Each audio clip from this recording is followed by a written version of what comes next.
E o filme de ação sul-coreano Noite no Paraíso acabou de estrear e olha, me deu uma baita quebra de expectativa.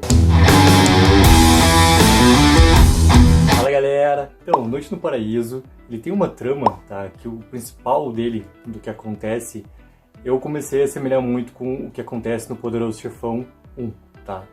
Por que assim? Porque o Tao, a partir do momento onde... o que acontece com ele basicamente assim? A gente vê que ele trabalha para um dos chefes do crime organizado lá na Coreia e acaba dando todo um conflito de interesses, né? E sempre tem os objetivos de cada chefe e os subalternos que executam e de vez em quando essas coisas se cruzam, né? Porque todo mundo ali, na verdade, é uma peça de acordo com a necessidade e o objetivo daquele chefe. É assim e todos os filmes de máfia basicamente funcionam da mesma forma, né? E logo no início do filme a gente vê uma grande negociação ali que está acontecendo e a gente é introduzindo uma parte pessoal da vida do Tao, que é a chegada da irmã dele e a chegada da sobrinha dele, e a gente conhece já que a irmã dele está com um problema grave de saúde e tudo mais, precisa de tratamento e tudo mais. E logo depois ela é assassinada. E o filme, a partir desse acidente, que tudo, né, leva a acontecer dali pra frente. Porque o Tao, ele quer vingança, né? E pra ele foi o Tao lá do presidente, né, que é um dos chefes dessas instituições criminosas que acontecem ali, que mandou executar. E, cara, a parte onde ele vai e assassina, né, tanto o presidente quanto ali os subalternos que estão próximos ali dentro daquela sauna, cara, é incrível, assim. Basicamente, assim, todas as cenas de ação desse filme são muito, cara, muito boas. E elas acontecem de vários formatos, né, porque elas têm tanto a questão de, cara, perseguição, tem a questão do assassinato com faca, tem assassinato com, né, literalmente uma luta mais corporal, obviamente tem a utilização das armas e armas de diferentes, né, calibres ali acontecendo, então tem vários tipos de ação, de cenas de ação nesse filme, e todas elas funcionam muito bem, assim. E é óbvio que, como funciona, né, o cinema basicamente asiático, principalmente o cinema de ação, ele é um pouco diferente do cinema mais ocidental, principalmente o cinema norte-americano, assim. Então ele vai ter suas diferenças, obviamente que vai, de formatação, principalmente, assim, dessas cenas de ação.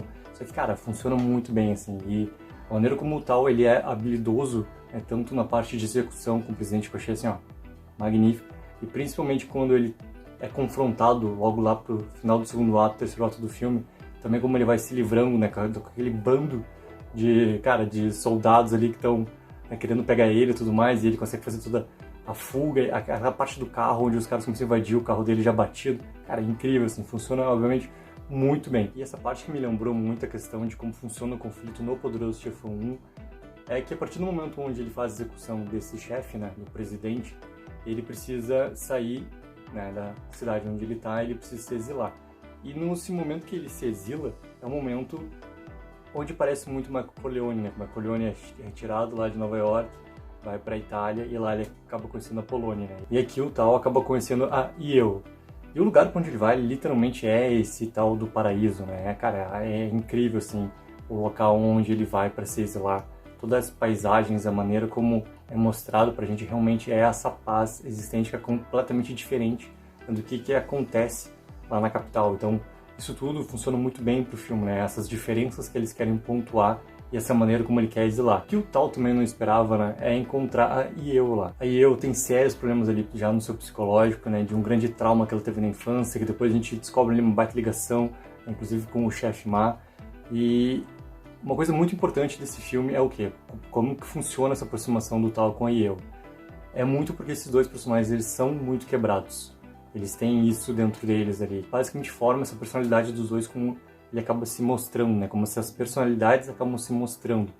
E isso tudo aproxima muito eles, né? A maneira como vai funcionando esse relacionamento deles é muito consequência de tudo que acontece lá naquela parte final do filme. Tem também muito essa questão da importância, né? Porque a Yeo, ela, além do tio dela, ela não tem mais a importância de ninguém, porque ela não tem mais ninguém. O Tao é basicamente a mesma coisa, né? Ele não tem mais com quem ele se importar. Logo depois que ele perde a irmã, que ele perde a sobrinha, a ligação dele maior acaba sendo simplesmente com, cara, os membros que fazem parte da gangue dele ali. E isso ele perde também, né? A partir do momento que ele descobre lá toda a armação que está sendo colocada para ele, tudo aquilo que o chefe Yang está fazendo contra ele, né? A pessoa que mais deveria literalmente proteger ele, que ele deveria, né, ter essa confiança, é justamente a pessoa que está traindo ele.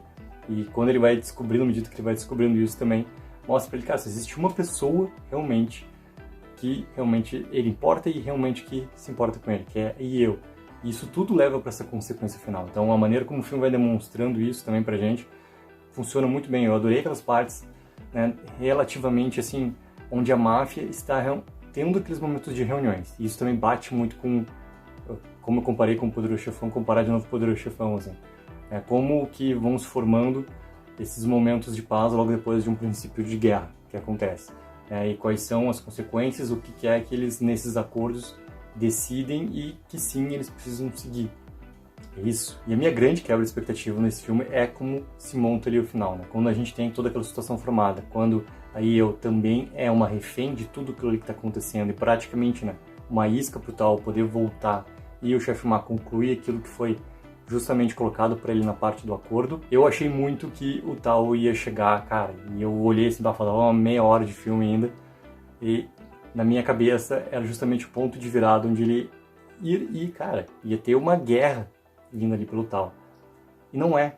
Então essa pra mim foi a grande expectativa, e tudo que foi acontecendo naquele final ali foi me deixando assim, cada vez mais, cara, surpreso com as escolhas que eles foram fazendo. Porque é algo que eu não esperava ver na conclusão desse filme. Eu não esperava ver essa desconstrução do Tal, de tal forma, tal forte, tal poderoso que é. Porque é violento, sim, é muito violento, tá? Mas, cara, se for realmente pensar no que seria uma realidade daquela situação, né? Eu pensando assim, longe do que seria aquela realidade ali, eu acho que faz muito sentido tudo que acontece ali. De não ter essa salvação do Tal e nem ter esse momento onde ele entra como um grande justiceiro e consegue resolver aquela situação ali. Por mais que eu acredito muito que ele poderia sim fazer isso, né? Mas logo ali na chegada dele, quando ele já tem aqueles, né, soldados ali esperando por ele e a forma como ele já, cara, colocam ele em outra situação, em outra perspectiva, principalmente para nós, espectadores, ali já transformou tudo. Então tudo que vem depois só reforça isso mais, né? E, cara, e aquele grande final ali da Io, que é uma coisa que estava muito demonstrado pra gente já no filme, né? A questão dessas habilidades que ela tem, que obviamente ela teve ali muito direcionamento pelo tio, né? A gente conhece que o tio ali, cara, era um criminoso muito importante, também na maneira como ele vai lidando com os negócios dele, no pouco que a gente vê daquele personagem ali no filme, e a gente percebe que a Io tem esse direcionamento ali colocado pra ela, e ali ela não tem mais nada a perder. E quando passa aquele momento da noite, ela lá de novo, né, naquele hotel, naquela pousada lá, ela pensando, ela não tem mais nada a perder. Então encaixa muito bem com aquele personagem também. Então tudo aquilo que eu tinha expectativa que o Tal fizesse, quem faz é eu. E é incrível. A maneira como ela entra, as escolhas ali que ela faz de como, porquê, é incrível, cara, é incrível. E também tem aquela grande informação pra gente, né, que é algo que não é tão declarado assim, mas tá colocado pra gente ali, é algo que dá pra entender claramente. Quem executou os pais dela lá atrás também foi o chefe Ma. Então tem mais essa tipo de informação, né, que é muito importante para eu também para resolução, cara, de tudo que ela fez, da vingança que ela fez, até aquele grande momento final dela ali que também encaixa perfeitamente bem, porque é aquilo como ela coloca no filme, né? Ela não tem mais muito tempo de vida também. Existe já essa limitação para ela. Então essa vingança para ela, essa conclusão dessa vingança, era algo necessário, algo que ela poderia fazer, algo que ela se arrisca a fazer, algo que ela conclui. Então encaixa muito bem para esse arco do personagem dela. Por mais que tenha me quebrado a expectativa do Tal, também encaixa para todo aquele arco que tá apresentando para ele. Então assim, cara, foi uma baita surpresa esse filme. Eu sou muito fã desse tipo de filme de ação, assim, eu tenho até muito desejo de assistir muito mais. Se tiver indicações de filmes assim, filmes asiáticos de ação, coloque aqui embaixo. Porque, cara, eu quero ver cada vez mais, porque eu gosto bastante da maneira como eles formatam tanto a história quanto essas cenas de ação. Então é isso, galera. Já assistiu Noite no Paraíso? Deixa aqui embaixo nos comentários o que achou, vamos discutir sobre. E não esquece daquela ajuda que é muito importante. Curte o vídeo, assina o canal. Take 04, viva o sonho.